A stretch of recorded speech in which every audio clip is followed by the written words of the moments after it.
ഇന്നൊരു ചെറിയ ഷോപ്പിംഗ് വ്ളോഗാണ്. ലുലു മാളിലാണ്, കൊച്ചി ലുലു മാളിലാണ്. ഞാനിങ്ങനെ ഷോപ്പ് ചെയ്ത് കുറേ സാധനങ്ങളൊക്കെ ഷോപ്പ് ചെയ്ത് നടന്ന് വരുമ്പോഴാണ് ഈ തട്ടുകട കണ്ടത്. തട്ടുകട കണ്ടതും എൻ്റെ കൺട്രോൾ പോയി. ആ തിരക്കിനിടയിൽ കൂടെ നോക്കി അതെല്ലാം ഉന്തി ഞാൻ തട്ടുകടയുടെ ഫ്രണ്ടിൽ വന്നു ട്രോളിയൊക്കെ ഒതുക്കി വെച്ചു. ഇനി ഇവിടെ എന്തൊക്കെയുണ്ടെന്ന് നമുക്ക് നോക്കാം. ഇത് കണ്ടോ, ചട്ടിയിൽ നല്ല ബീഫ് വെളിച്ചെണ്ണയിലൊക്കെ അടിപൊളിയായിട്ട് ഉലർത്തി വെച്ചേക്കുന്നതാണ്. ഈ കാണുന്നത് പിടിയും ബീഫ് കറിയാണ്. കണ്ടോ, അത് പിടിയും ബീഫ് കറിയുമാണ്. പിന്നീട് നോക്കട്ടെ, ഓരോന്നോരോന്ന് നോക്കി പറയാവേ. ഇത് കണ്ടപ്പോൾ നാവിൽ വെള്ളം ഊറി. ദൈവമേ, നല്ല ചെമ്മീൻ നോക്കി ഉലർത്തി വെച്ചേക്കുന്ന നല്ല അടിപൊളി ചെമ്മീൻ. അങ്കമാലി മീൻ കറി. പിന്നീട് ഇത് നല്ല ചിക്കൻ കറി. ഇത് ചിക്കൻ മപ്പാസാണ്, ചിക്കൻ മപ്പാസ് വെച്ചേക്കുന്നത്. പിന്നെ ഉള്ളത് മീൻകറിയാണ്, ഇത് മീൻകറിയാണ്. പിന്നെ ഇത് ഫുള്ള് ചട്ടിയൊക്കെ നോക്കി, അത് ഓരോന്നൊക്കെ തീർന്നു വരിക. കണ്ടോ, ബീഫ് റോസ്റ്റൊക്കെ തീർന്നു പോയി. ഇത് ബീഫ് ഉലർത്തിയത്, ഒന്നര കപ്പ. പിന്നെ ഇത് മട്ടനാണ്, മട്ടൺ റോസ്റ്റ്. ഇത് ചിക്കൻ റോസ്റ്റ്.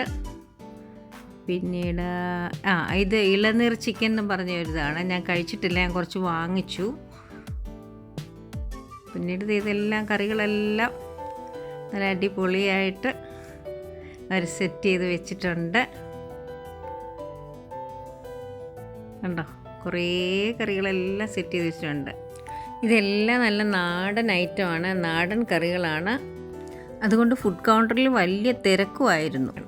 ഇനി നമുക്ക് ചായ കുടിക്കാം. തട്ടുകട എപ്പോഴും ചായ കാണുമല്ലോ, നല്ല ചൂടൻ ചായയും. അതുപോലെ ഞാനൊരു മോദകമാണ് വാങ്ങിച്ചത്, സുഖിയൻ.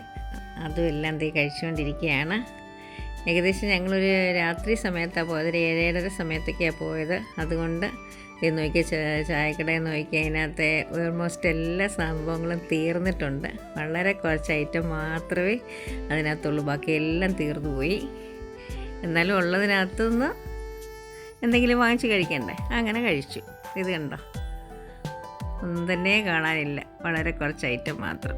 പിന്നീട് അതിൻ്റെ അപ്പുറത്തെ സൈഡിൽ ഇതുപോലെ തന്നെ ദോശ, തട്ടുദോശ, പിന്നെ നമ്മുടെ ഓംലെറ്റ്, അങ്ങനെയുള്ള സാധനങ്ങളൊക്കെയാണ് അതിൻ്റെ വേറൊരു സൈഡിൽ കൊടുത്തുകൊണ്ടിരുന്നത്. പിന്നീട് ഇനി അടുത്ത് ഞാൻ പോയത് സ്വീറ്റ്സിൻ്റെ ഒരു കൗണ്ടർ ഉണ്ടായിരുന്നു.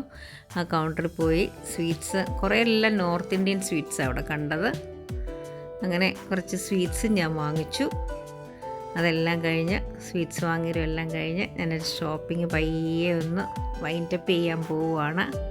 നമ്മൾ ഷോപ്പ് ചെയ്യാൻ പോകുമ്പം നമ്മുടെ ബില്ലിൻ്റെ നീളം കൂടുന്നതനുസരിച്ച് പൈസയും കൂടെ. അതുകൊണ്ട് ബില്ലിൻ്റെ നീളം അങ്ങനെ ഒത്തിരി കൂട്ടിയില്ല. ഞാൻ പെട്ടെന്ന് തന്നെ ബില്ലടിക്കാൻ പോയി. പെട്ടെന്ന് തന്നെ ബില്ലടിച്ച് കിട്ടി. ബില്ലടിച്ച് പേയ്മെൻറ്റും ഒക്കെ ചെയ്ത് ഞാനങ്ങനെ ലുലു മാളിൽ നിന്ന് ഇറങ്ങുകയാണ്. അങ്ങനെ എൻ്റെ ഈ ഷോപ്പിംഗ് വ്ളോഗ് ഇവിടെ ഞാൻ വൈൻഡപ്പ് ചെയ്യാണ്. നിങ്ങൾക്ക് എല്ലാവർക്കും ഇഷ്ടപ്പെട്ടെന്ന് വിചാരിക്കുന്നു. ഇഷ്ടമായാൽ നിങ്ങൾ ലൈക്ക് ചെയ്യണം. പിന്നെ ചാനലൊന്ന് സബ്സ്ക്രൈബ് ചെയ്യാനും മറക്കല്ലേ. Thank you.